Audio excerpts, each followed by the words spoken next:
ninth grade now, just entering the ninth grade. My sister's just entering the seventh grade.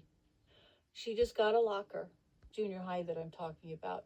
So my sister she's all excited, you know, she got her first locker. I forgot something out of my locker. She didn't forget anything in her locker. She's just excited, you know, she just got her locker. She wants to go to her locker. So let's go to your locker. Will you go with me? Yeah, I'll go with you. We noticed as we're going through the school, and where we entered on the south end of the school, and then there was this corridor, and it would slowly, you know, like graduate up and up.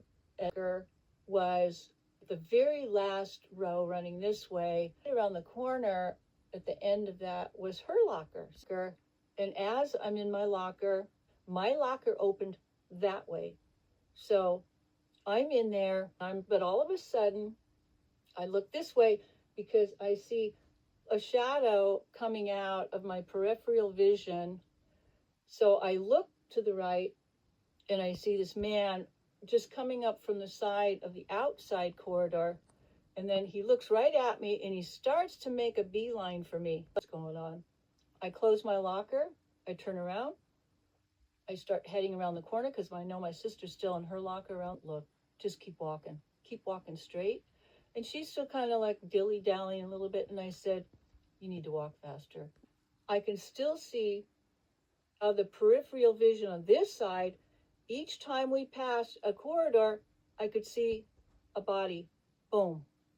A body running. And I thought, he's following. Okay.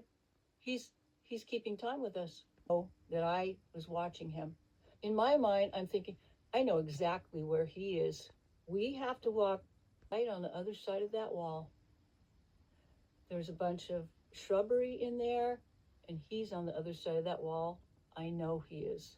The basketball courts, and as we're nearing that area, I see a couple gentlemen. One of them has got his trunk open. You know, he's in there, he's fishing around for equipment or something. So I see him, go right over to him. My sister and I just came to our lockers. I said, there's a man over there. And I said, he's been following us. We live over that way. It's a pretty, this parking lot.